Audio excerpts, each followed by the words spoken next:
Tous les jours, on explore des recoins très intéressants de la fiscalité, de la gouverne et de l'économie québécoise avec Philippe Richard-Bertrand qui nous fait le plaisir d'être avec nous là, ces 2 semaines.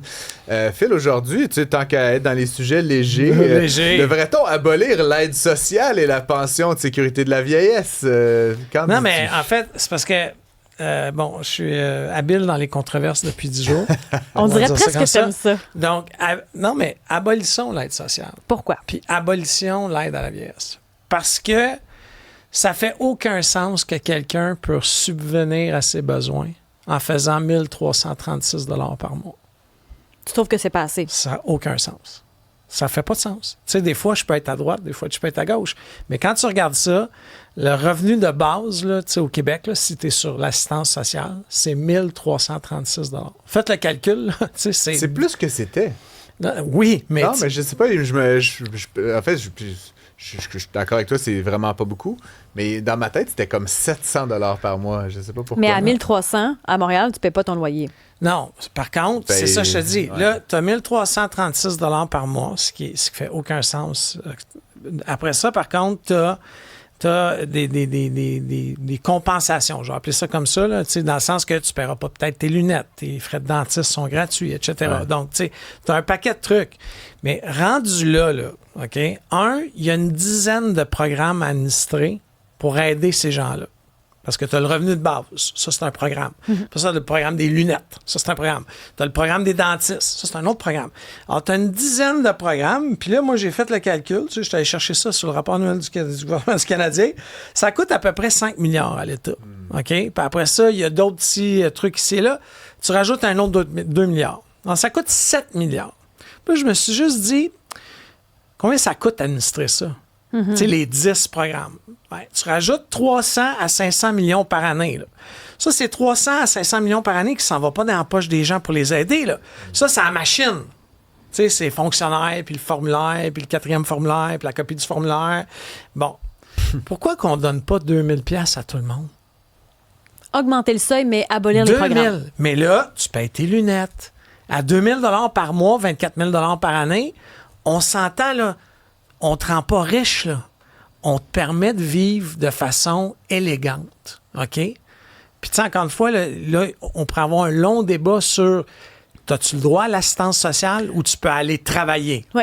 OK? Ben, c'est vrai, c'est intéressant comme question. C'est ça. Oui. Là, il y a 300 000 personnes au Québec, OK, sur les 9 millions qui sont sur l'assistance sociale. J'aimerais juste préciser, Phil, que le 1336, là, en tout cas l'ordre de grandeur, c'est pour un couple.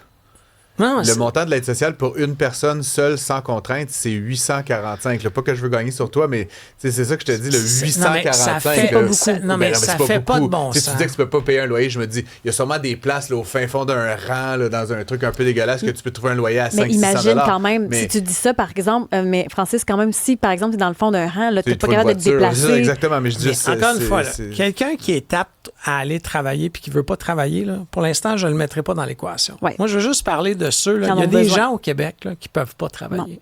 Il y a des vieux, okay, des personnes âgées, qui n'ont pas nécessairement travaillé pour plein de raisons. Là. Pense, tu sais, je vais prendre ma mère en exemple. Ma mère au foyer, elle n'a pas cotisé. Elle était mère au foyer. Ça ne veut pas dire qu'elle n'a pas travaillé, mais tu regardes aujourd'hui ce qu'elle reçoit en termes de pension de vieillesse. C'est pas grand-chose, mais c'est normal, elle n'a pas travaillé. Redonnons une dignité à ces gens-là, puis offrons-leur tous 2000 $. Par contre, en contrepartie, on efface tous les programmes. Là. À 2000 $ par mois. Pas, ça non. À 2000 $ par mois, là, tous les 10 programmes là, que je te parle, puis les lunettes, puis non, là, tu as 2000 $ par mois. À 2000 $ par mois, tu vas aussi payer des impôts. Alors, tu vas remettre de l'argent dans la cagnotte, OK? Alors, je pense qu'à un moment donné, si on veut arriver à sortir du monde de la pauvreté, ça, moi, je suis prête. Tu sais, souvent, je suis traité comme le gars qui veut pas payer ses impôts, puis c'est pas ça. Moi, je veux vraiment mettre de l'argent dans les poches du monde.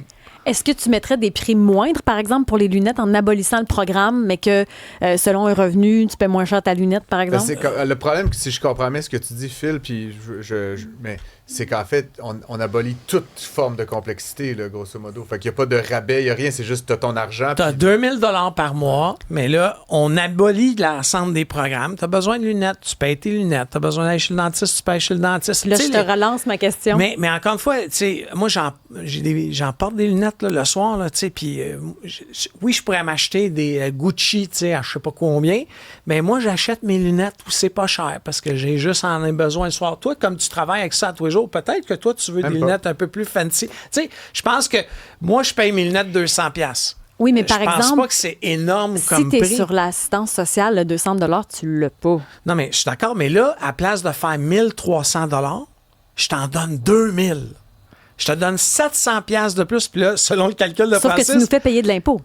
Mais encore une fois, à un moment donné, c'est parce qu'il faut que ça revienne à quelque part. Tu peux pas avoir le beurre, l'argent du beurre. Puis... Et la question d'Isabelle est excellente parce qu'un des enjeux, puis une des raisons, quand on parle de cette espèce de notion de minimum, revenu minimum, c'est que là, mettons, je te donne 2000 $. Là, à 24 000, déjà, tu payes de l'impôt. Hein, tu es comme au-dessus du seuil d'exemption. Fait que là, ben, tu vas recevoir 2000, mais tu vas redonner peut-être, mettons, je sais pas, là, 1000, 1500 à l'État. Fait que là, c'est... D'une certaine façon, tu diras que c'est une bonne chose. Mais là, l'enjeu, c'est que si tu te mets à travailler, là, chaque heure travaillée te coûte vraiment cher, t'sais. Parce que là, tu es déjà dans une braquette d'imposition. Fait que, versus si tu... Ouais. Mais c'est l'économiste en toi. Non, mais tu sais, dans le sens où, quand tu parles, toi, de chiffres, je t'écoute parce que tu comprends que tu es capable de me l'expliquer. Moi, je fais juste dire que si on veut sortir le monde de la pauvreté, OK? Puis si on veut se créer de la richesse, là, parce qu'on peut créer de la richesse avec des gens qui ne payaient pas d'impôts, qu'on amène dans une braquette d'impôts. Let's go, faisons-le. Ouais. Ça, imagine si le Parti québécois, qui veut faire du Québec un pays, arrivait avec un projet comme ça. T'sais, là, je parle aux 75% de la population. Sortir de la pauvreté, Phil, il y a de l'argent gratuit comme ça là, que tu donnes là, pour sortir de la pauvreté, mais la meilleure façon de sortir de la pauvreté, c'est encore de participer à l'activité économique du pays. Puis mon point, c'est que des gimmicks comme celle-là, ça devient parfois un désincitatif à travailler. Fait que le monde, il reste comme un peu... là, à cause de l'impôt. Ils sortent d'une pauvreté abjecte dans une pauvreté médiocre, mais jamais, tu sais, aller travailler puis gagner 50 000 $ par année, c'est quand même la meilleure façon de sortir de la pauvreté. D'accord, mais admettons, là, juste pour faire je vais faire des chiffrons très rapides. Là. Tu gagnes le salaire minimum, tu gagnes 16 $ de l'heure, tu travailles ton 2000 heures par année, donc tu travailles 40 heures semaine. C'est 18, ça? Bon, peut-être, non, mais je vais juste te dire que c'est 32 000 $ par année. J'essaie juste de faire... Il y a une différence entre gagner 24 000 et 32 000. Oui. Il y a des réactions texto. Il y en a beaucoup. OK. Imaginez comme ça, on pourrait réduire la taille de l'État. C'est quelqu'un qui est d'accord avec toi. Combien ça coûterait si on avait moins de bureaucratie? Comment on pourrait sauver d'argent si on éliminait toute cette bureaucratie-là? À 2000 $ brut, 60 heures semaine, il me restait 1200 net. Ça, c'est Kevin qui dit ça par rapport à l'impôt. Impossible. Oui, mais tu sais, c'est Kevin, je te réponds, là, puis je personnalise pas le débat, mais 1200 $. Par 2 semaines? Ou... 60 heures semaine, me restait 1200 net. Net, OK. Écoute, ben là, y a-t-il une braquette d'impôts? Encore une fois, là, je suis pas fiscaliste. Nous non pas dans les détails. Moi, je fais juste dire que si on est capable d'enlever toute la bureaucratie des 10 programmes, ça, là, ça coûte 300 à 500 millions. Ça, là, c'est une perte nette. Là. On ne crée pas de valeur. On entretient des fonctionnaires. Là. On entretient des gestionnaires. Puis bon, sur 10 ans, 500 millions, hey, c'est 5 milliards. Martin pense qu'on devrait rester 2 ans seulement avec de l'aide. Après 2 ans, il faut d'autres choses. Selon ma compréhension, je peux me tromper, je ne suis pas un spécialiste du dossier, je suis allé voir sur le site web du gouvernement du Québec. Pour avoir l'assistance sociale, il y a des conditions très spécifiques. Là. Tu ne peux pas te garrocher là-dessus, puis j'arrête de travailler, puis je fais fi de mes obligations. Alors, effectivement, il y a des questions de maladie. Si tu as été malade plus que tant de mois, etc. Ouais. Mais moi, je pense qu'encore une fois, c'est une idée que je lance comme ça. Encore ma job là, comme chroniqueur, c'est de lancer des idées. C'est que pourquoi qu'il n'y a pas un parti qui prend ça dans ses mains, puis ça, c'est un projet de bien commun, puis ça, c'est un filet social dans lequel moi, je serais super fier comme je vais m'appeler le privilégié, là, j'haïs ça, là, mais tu sais, je travaille fort comme tout le monde, mais ça, moi, je contribuerai à ça. Moi, où je suis tanné de contribuer, c'est pour le doublement d'affaires, c'est pour l'inefficacité. Tu sais, M. Drainville, le ministre de l'Économie, a annoncé dans les derniers jours qu'il veut diminuer la paperasse des... Tu sais, ça faudrait aussi... le faire, mais non, ça, il faut le faire. Non, mais c'est un bon pas dans la bonne direction. Avec Benoît Charette tantôt. Hein? Oui, je l'ai écouté. Ah ouais, mais là, tu vois, ils ont annoncé ça, puis moi, je suis comme, tu sais, je parle toujours de la simplification réglementaire. Puis là, aujourd'hui, on a annoncé une très belle mesure, très nécessaire pour rendre la vie dure aux gens qui veulent venir avoir leur permis de conduire. Qu'est-ce qu'on a fait? On a ajouté une nouvelle exigence réglementaire. J'ai demandé au ministre, vous trouvez pas ça un peu drôle? Genre, 3 jours ouvrables après votre affaire. Ah oui, mais vous comprenez, c'est pas vraiment ça la réglementation. Puis patine. Tu sais, personne n'est contre la tarte aux pommes, mais le problème, c'est qu'à chaque fois, ce que je crains, le Phil, puis je suis très dubitatif, puis j'ai autant réfléchi que toi à ça. Le revenu minimum garanti, c'est une super belle idée, puis oui, on peut économiser plein de fonctionnariat, puis de cossins, puis de critères, puis d'aller au bureau. C'est gênant, là, au bureau, là, demander ta pitance, etc.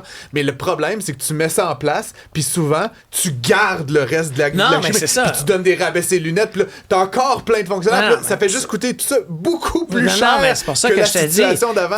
Moi, je suis très très craintif de ce changement-là, parce qu'au final, on est très bon pour rajouter des patentes, on est très mauvais pour en enlever. C'est intéressant la position des autres aussi qui disent, moi, je préfère que nos politiciens soient imputables pour couper le gaspillage. Ça serait une bonne place pour économiser. Mais encore une fois, ça arrivera pas parce que la machine est rendue trop forte. C'est pas parce que... Mais même la bureaucratie, comment on va l'enlever? François Legault a voulu faire ça en arrivant, mais tu sais, quand t'arrives, t'as beau faire campagne électorale, quand il est arrivé au pouvoir, la première fois, quand tu t'assois dans le bureau du premier ministre, les syndicats devant toi, t'as les syndicats de la fonction publique, tes fonctionnaires, etc. C'est pas... Ça, je peux comprendre. Sauf qu'encore une fois, il faut des moyens drastiques pour changer. Puis, tu sais, des fois, j'ai peut-être amené des idées trop difficiles dans les dernières semaines, mais je fais juste dire que, tu sais, il y a des gens plus fortunés. Moi, je fais partie de la classe moyenne élevée qui sont prêts à contribuer. Puis, je veux pas laisser personne dans le besoin, mais...